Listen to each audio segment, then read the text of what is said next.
Hi, thank you for joining me today. My name is Joelle Saad-Lessler, and I'm an economist at Stevens School of Business. And I'm going to talk to you today about collectivism in times of crisis, based on research that I've done with Karen Richmond, who's an anthropologist at the University of Notre Dame. And this research has been generously funded by the National Endowment for Financial Education.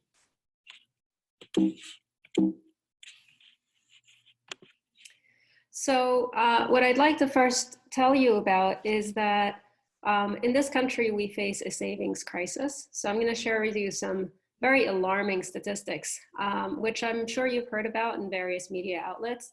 Nearly 70% of Americans have less than $1,000 in liquid savings. Okay, this is as of a survey that was done in December 16th of 2019. So it's very, very recent. And we're particularly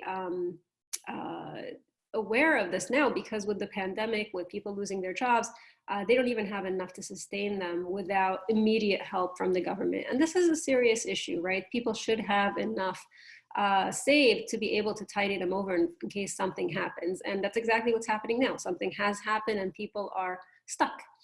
Not only that, fewer than half of American adults, right, say that they have enough emergency funds to cover 3 months of expenses. And again, that's what we're seeing. And these were statistics that were true even before the pandemic hit. So now that we have the pandemic with us in times of crisis, like the title says, it's even more of an issue. So the question is, if people have so little saved, how are they getting by, right? Americans with low income, immigrants, minorities, they tend to help one another. They lend each other money, they share housing, they share childcare, they share food, and that's how they get by. And what we're seeing is increasingly middle-class Americans are also starting to rely on one another. And what we were curious about in this research was to study how Americans are supporting one another and how this impacts how much they rely on formal support, so how much they save for retirement formally, and their overall well-being. This whole approach really links very much to the theory of collectivism and individualism, which really comes from anthropology, sociology. This is where my co-author Karen I've learned so much from her. So the theory of collectivism is basically a moral, social, and economic orientation. In other words, it's a viewpoint, it's a way of thinking, it's an approach to life, and where people invest in their community, they invest in their family, they invest in their friends, their network, right? And so what you see in societies that have a collectivist orientation is you have these intergenerational households. In other words, what you'll find is a household where it's not just, mom, dad, kids, but mom, dad, kids, grandparents, possibly cousins, whoever needs, right? So people come in and out of the household based on need. So you have these, fluid definitions of what a household means, and very much extended intergenerational. And the benefit of that is that this approach where you're relying on your network of community, family, and friends helps support you in times of economic vulnerability. In other words, in times of crisis. Again, in this kind of orientation, people share each other's successes, they share each other's failures, they back each other up. So it's like another safety net, right? You don't have to be so nervous all the time because you know that, if worse comes to worse, you have people who will help you. You're not on your own, okay? And like I said, we're seeing this increasingly among middle-class Americans, whereas before it was more something you'd see in immigrant households, in low-income households, in minority households, because collectivism is an orientation that's particularly helpful in times of crisis, in times of economic vulnerability. The counterpoint to the theory of collectivism is a theory of individualism. Here it's, again, also a moral, social, and economic orientation, but instead of it being one where you're investing in your community, family, and friends, here you invest in yourself, as opposed to extended households, intergenerational households. Here you have independent households, either single person or nuclear family. It presumes economic independence. You are the only one who's accountable for your failures. And in fact, if you have to depend on others, it's considered immoral. What we see is, by the way, in American culture, we're very much a culture that celebrates individualism, right? So whenever something goes wrong, we tend to blame the individual. You didn't save enough for retirement, it's your fault. You didn't do this, it's your fault, So that's very much an individualistic culture. And the problem is that individualism can be a good thing, but in times of crisis, it could definitely hold you back. And it has social and health impacts. So one of the implications of individualism is that there's a devaluing of the aged, because again, if everybody is independent and your worth is measured by how much you're contributing, not by how much you're receiving. In fact, if you receive, you're immoral. So the aged have less to contribute. So then, you're worthless if you're aged, really.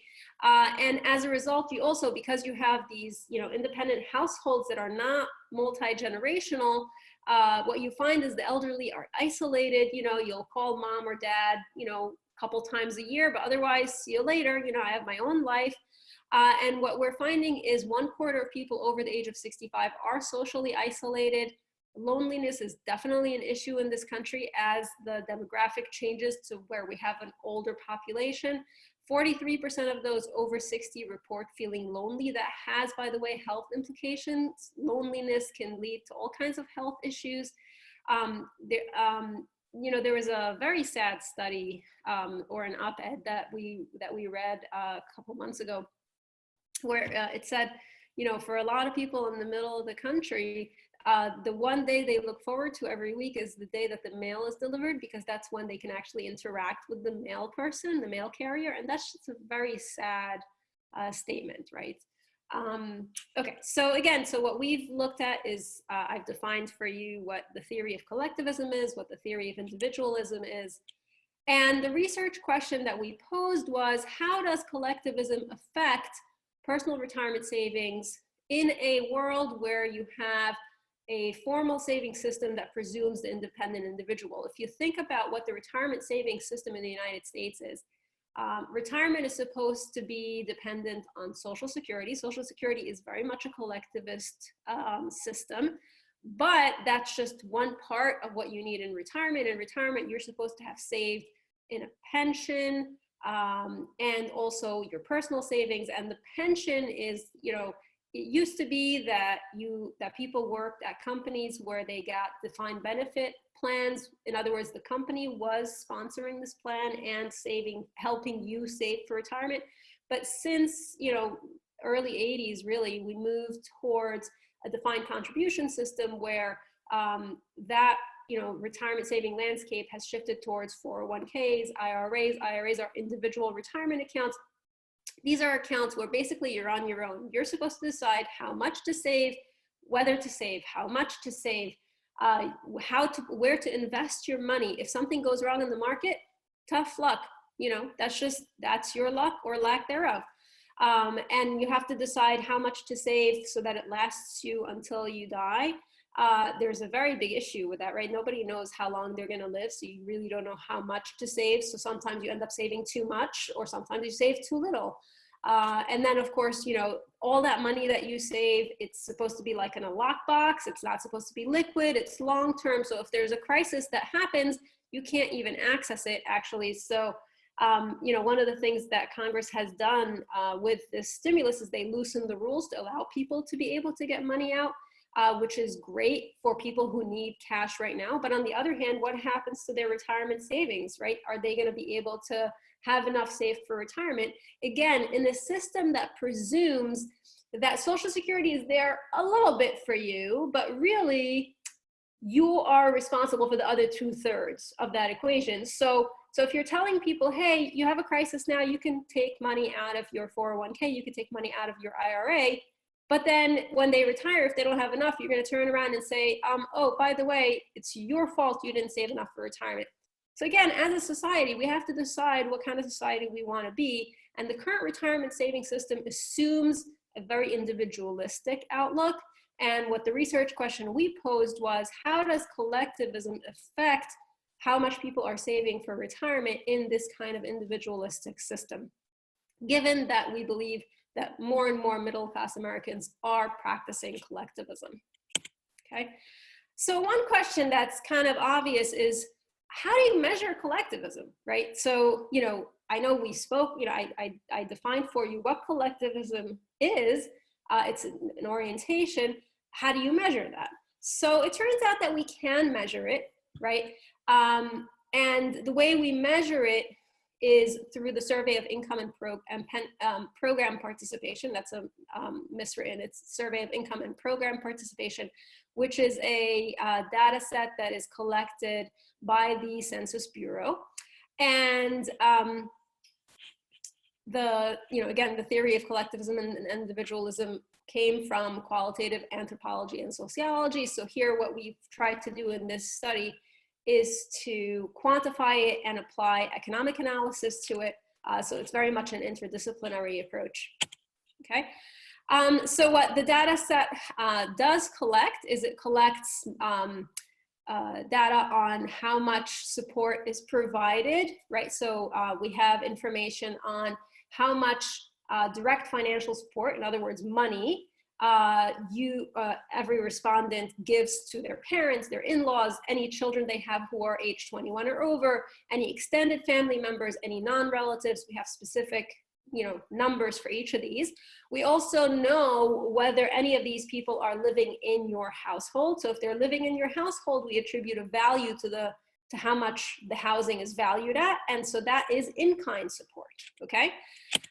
We also have measures of how much collective support you receive, both direct financial support, in other words, money that you might receive from family and friends, from community and charity. And we also know whether you're living in somebody's house and the value of that, right? We can estimate the value of that, so we know how much housing support you're receiving, again, from family and friends, etc. And we also know whether you're receiving childcare help from family, right? Imagine grandparents taking care of their grandkids. So we attribute a value to that childcare. So just to give you some numbers on what these indices of collective support and receipt, support received and given, and this is by age, right? So interesting, the value of support received from collective sources, including the value of housing received, including the value of childcare assistance, and of course, including just direct money given or received. And what you see is people in the age category 21 to 29 receive about $3,000 per year from collective sources, again, on average.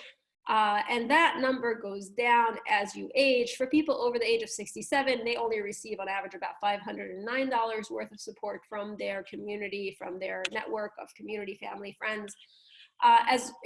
Looking at support given, right? So young people, right, they give about $480 worth of support to their network, whereas people age 67 and over give closer to 1,118, right? So this is actually interesting because I think a lot of people seem to have this idea that elderly people are a burden and they are a leech on people. And this actually shows quite the opposite, right? That in fact, the people receiving support are more likely to be young, and the people who are giving the support are more likely to be older. Okay, and this is kind of a picture that shows something similar, but I wanted to show you, this is just sources of income by age. The red piece is earnings, right? And this axis shows over age. And what you see is earnings are a large portion of your income. As you age, it starts to grow. And then eventually past the age of 39, earnings decline as a source of income. And finally, by the time you're age 67 plus, it's a fairly small source of your income. Then, as you age, obviously, what's the part that takes over more and more? Social Security. So you see, by the time you're age 67 plus, Social Security is a very large share of your income. Okay, then you have, this blue part is property income. So if you invested in real estate or any kind of property, that income starts to ramp up as you age. You have the orange is transfer income. That's, any kind of support from the government, welfare, food stamps, etc. So that support seems to be relatively constant. It goes up a teeny bit as you get much, much older, but really not a huge amount. And this is the interesting part, the navy part, right? So the navy part is collective support. And again, this is showing what I showed you before, that it's a much larger source of income for younger people than for older people. Among the things that we found, okay, only 8% of those age 67 plus received help from their collective network. So while collective support can be super helpful, I'm going to show you a little bit about how helpful it is really, only 8% of those age 67 plus, and that's fairly low. I mean, it's nice, but it would be much nicer if it was a much larger percentage.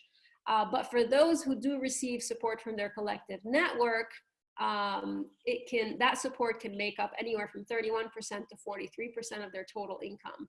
And in fact, even for the people in the top of the income distribution, it makes up 34%. So this graph, right, so this navy part is still very important for those who are better off among the elderly, right? So among the elderly, 34% sources of income. They rely on 34% of it on collectivist support for those who receive it, okay? In other words, the collective support compensates for a lack of a formal safety net for the poorest elderly, okay? And by the way, most of the collectivist support, most of that value comes from housing, okay? Among the elderly, right? So it's not so much direct money given, but rather the value of housing is the biggest aspect. Okay, this is showing what I just described among people age 67 plus receiving collectivist support, right? For those in the upper income range, collective support comprises 34% of their income. Of course, the poorer ones, they get more, but even the wealthiest ones still rely quite a bit on collective support. The green part is Social Security. It is very important, obviously. You could see that collective support is almost as important as Social Security as a source of income. The red part is earnings, which is interesting because it shows that even people age 67 plus, they still rely on some earnings income, okay? And think about it, 67 plus, still relying on some earnings, which is kind of a scary statement. So, by the way, this picture is for those who do receive collective support. So just remember these colors, right? Green is Social Security, red is earnings. So let's look at the people who do not. So we said only 8% of the elderly receive collective support. The other 92% do not. So what does life look like for them? So for them, they rely a lot more on Social Security. They rely a lot more on earnings, right? They rely a lot more on pension income and property income, okay? And here's transfer income, right? So what you see is, in other words, collective support can be a game changer, right? So when I said earlier that collective support really, it makes up for where the safety net is lacking, right? And by the way, if you think about it, right, where did this pension and property income come from? So people who know they're not going to get collective support, they invest in making sure they have a pension, making sure they have property income to support them, as opposed to people who know they're going to be supported by their collective, they're less likely to do that. So one of the findings we have is that not only collective support is a larger share of income for younger people than for old, but people who practice collectivism are less likely to use the formal savings system. In other words, they invest in their network, in their community, in lieu of saving individually in the formal savings sector. So that is the answer, right? So we set out to ask, how does collectivism impact how people are saving in the formal savings system in this kind of a situation where the formal saving system is very much individualistic? So what we find is that people who practice collectivism save less in the formal saving system, and instead they save in their community, they invest in their network of people because they're expecting that to pick them up, okay? Interestingly, we also find that receipt of childcare services from grandparents and relatives is particularly important for people in middle class, right? Especially people, in fact, upper middle class, people in the top 50%. So it's almost like people are clinging to middle class status, and they're doing everything they can not to fall. And in order to maintain this facade of being middle class, you know, they're still saving in the formal retirement system, but they end up relying on grandparents for childcare because they can't afford everything else. Because if you think about it, middle class America has just been hit by just, you know, kind of a perfect storm. You have college education you have to save for, you have childcare that you have to pay for, you have housing, which is ridiculously expensive nowadays, and you have to save for retirement. And it's just so many things you have to save for. And of course, you know, wage gains have not been tremendous. So it's just a tremendous amount of stress on the middle income family, the middle class, and even upper middle class families. And so it's not surprising that there hasn't been, you know, that there's been this turn towards collectivism over time. Okay, and we also found collectivist exchanges help people stay afloat during their retirement years. Okay, what do we learn from this for the future? Roadmap for the future. What we learn is that collective behaviors are the real safety net that we have.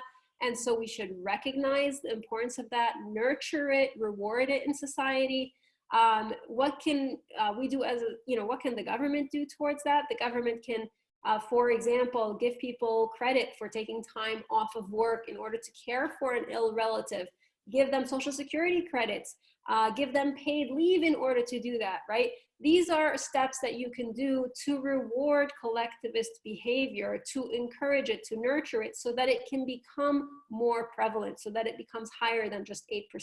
Because guess what? In times of crisis, that's what you end up really having at your disposal. So it's important for us to nurture that and reward it. Also, I think the financial system needs to recognize that the current options we have are not working for people. The fact that, you know, most people don't have enough money to sustain them for 3 months tells you people are not saving enough in the formal saving system. And so the current system and its expectations are just unrealistic. They're not fitting what the American worker needs. Okay. Thank you for joining me. I encourage you to reach out if you have more questions or if you want to discuss further. Here's my email address. Here's Karen's email address. We'd be more than happy to entertain any kind of comments. I hope you enjoyed, and I hope you stay safe through this pandemic.